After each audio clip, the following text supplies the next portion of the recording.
Hello बच्चों, आज हम हिंदी का पाठ 9 पढ़ रहे हैं। एक माँ की बेबसी। देखिए बच्चों, माँ शब्द का नाम आते ही आपको माँ की तस्वीर आपकी आंखों के आगे आ जाती है। माँ बहुत ही प्यारी होती है, बच्चों को बहुत प्यार करती है। पर इस कहानी में देखिए, एक माँ की कहानी है और एक बच्चा है उसका। तो उसका क्या है, माँ की बेबसी। बेबसी मतलब कि उसका मतलब क्या होता है? बेबसी का मतलब होता है कि कुछ हम करना चाहें पर हम चाहते हुए भी वो काम ना कर पाए, वो होता है हमारी बेबसी। तो इस यहाँ पर एक कविता है। कविता के माध्यम से एक माँ की बेबसी को दिखाया गया है बहुत अच्छे तरीके से। तो इससे जिसे तुम महसूस कर सकते हो। इस कविता को पढ़ते समय आंखों के सामने कई चित्र बनते हैं। बचपन का चित्र, बचपन के खास समय, खेल और साथियों का चित्र। उन साथियों में एक खास साथी रतन का और एक माँ का चित्र। इसे पढ़ो और महसूस करो। देखो भाई, ये कविता है जो बेटा, ये सब महसूस करने की है। जितना तुम इस कविता को धीरे धीरे पढ़ोगे, तुम इसमें महसूस करोगे रतन किस कारण से परेशान है और उसकी माँ वो किस कारण से अपने आप को बेबस महसूस कर रही है। कविता धीरे धीरे पढ़ने की चीज़ है, उसे मन में उतरने में काफ़ी समय लगता है। कभी कभी तो बरसों बाद हम बचपन की पढ़ी कविता पढ़ते हैं तो लगता है पहली बार पढ़ा है इसे। कविता पढ़ने के बाद मन के किसी कोने में घर बना लेती है और किसी मौके पर वह उभर आती है। ठीक है, कविता हम कई बार पढ़ते हैं और धीरे धीरे क्या होता है, हमारे मन में मन के किसी कोने में घर बना लेती है। मतलब हमें कई बार हमारे मन को इतनी छू जाती है कि हमेशा हमारे दिमाग में वो रहती है हमारे। कविता कहानी सबके साथ यह होता है, इसलिए हमें इससे चिंतित होने की ज़रूरत नहीं है कि कविता एक बार में पूरी तरह समझ में आ रही है या नहीं।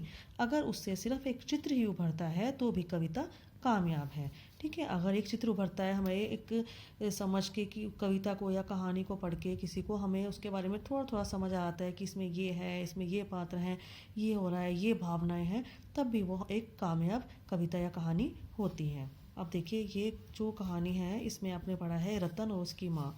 देखिए, ये आपका है रतन की माँ और ये है रतन, और ये बच्चे सारे के सारे खेल रहे हैं। अब देखिए, इस कविता को पढ़ते हैं हम।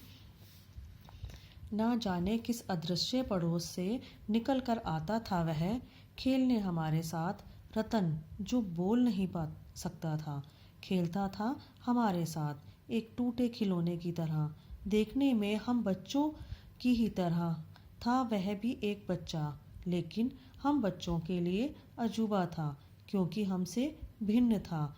थोड़ा घबराते भी थे हम उससे क्योंकि समझ नहीं पाते थे उसकी घबराहटों को, ना इशारों में कही उसकी बातों को, ना उसकी भयभीत आँखों में हर समय दिखती उसके अंदर की छटपटाहटों को। जितनी देर वह रहता पास बैठी उसकी माँ निहारती रहती उसका खेलना। अब जैसे जैसे कुछ बेहतर समझने लगा हूँ, उनकी भाषा जो बोल नहीं पाते हैं, याद आती रतन से अधिक उसकी माँ की आंखों में झलकती उसकी बेबसी। देखिए, कविता लिखी है कुंवर नारायण जी ने। देखिए, इस कविता में आपको क्या समझ आया कि ना जाने किस अदृश्य पड़ोस से, अदृश्य होता है जो दिखाई ना दे।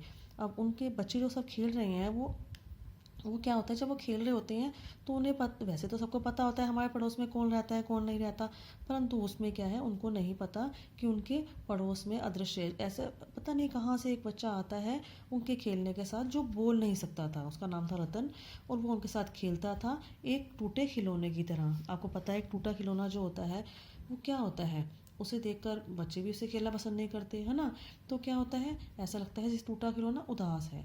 उसी तरह से रतन भी क्या लगता था, उदास लगता था, टूटे खिलौने की तरह। देखने में हम बच्चों की तरह ही था वह भी एक बच्चा। वैसे तो वो बच्चा था, जैसे हम बच्चे हैं वैसे वो बच्चा था, लेकिन हम सब बच्चों के लिए वो एक अजूबा था। उसके लिए, उन सब के लिए एक अजीब व गरीब चीज़ थी वो, क्योंकि वो हमसे भिन्न था। भिन्न मतलब अलग था।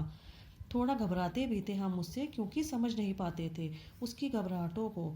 बच्चे सब जो थे उनको उसको लगता था कि सब खेलें, पर वो उसको ना रतन को समझ नहीं पाते थे क्योंकि जो रतन था वो बोल नहीं पाता था और वो अपने इशारों से जो बात समझाता था कुछ भी, तो ये बच्चे भी उसको समझ नहीं पाते थे ठीक से उसके इशारों को। ना इशारों में कही उसकी बातों को, ना उसकी भयभीत आंखों में हर समय दिखती उसके अंदर की छटपटाहटों को। देखिए, भयभीत आंखें मतलब डरी हुई आंखें। उनको लगता था रतन जो है बच्चा, वो क्या है, उसकी आंखों में हमेशा डर समाया रहता था और वो सब बच्चों की तरह सामान्य रूप से खेल नहीं पाता था, इतना खुश नहीं हो पाता था। ऐसा लगता था अंदर ही अंदर वो छटपटा रहा है, परेशान है। जितनी देर वह रहता, पास बैठी उसकी माँ निहारती रहती उसको, उसका खेलना। अब जैसे जैसे कुछ बेहतर समझने लगा हूँ, उनकी भाषा जो बोल नहीं पाते हैं याद आती रतन से अधिक उसकी माँ की आंखों में झलकती उसकी बेबसी। देखिए, जब वो ऐसे छटपटा रहा होता है, अंदर अंदर परेशान होता है खेलता हुआ भी, तो उसकी माँ जो उसके दूर से बैठी उसको निहारती रहती है, देखती रहती है और उसको देखकर वो परेशान होती रहती है। उसे लगता है वो चाहती थी कि उसका बच्चा भी दूसरे बच्चों की तरह हंसे, बोले, अच्छे से खेले। तो पर क्या होता है, पर वो चाहते हुए भी अपने बच्चे को ठीक नहीं कर पा सकती थी वो। तो क्या होता है, वो बेबस सी लाचार सी बैठी देखती रहती थी।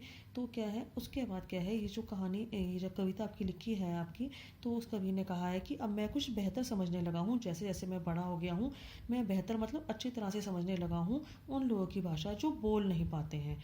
देखो, जब कोई लोग छोटे होते हैं, सब बच्चे, उनको इतनी समझ नहीं होती, पर कई बातें होती हैं उनको बड़े होने तक याद रह जाती हैं। उसके बाद उनको धीरे धीरे वो चीज़ समझ आती है। बचपन में जो उनके साथ ऐसी घटनाएं हुई होती हैं या ऐसे लोगों से वो मिले होते हैं, उनको बाद में अच्छी तरह समझ आती है। ऐसा ही कवि के साथ भी ऐसे ही है। उसको भी रतन भी याद आता है, रतन से ज़्यादा उसकी माँ की आंखों में उसकी बेबसी नज़र आती है। अब आपको पाठ समझ आ गया होगा। इसकी अब हम वर्कशीट करेंगे।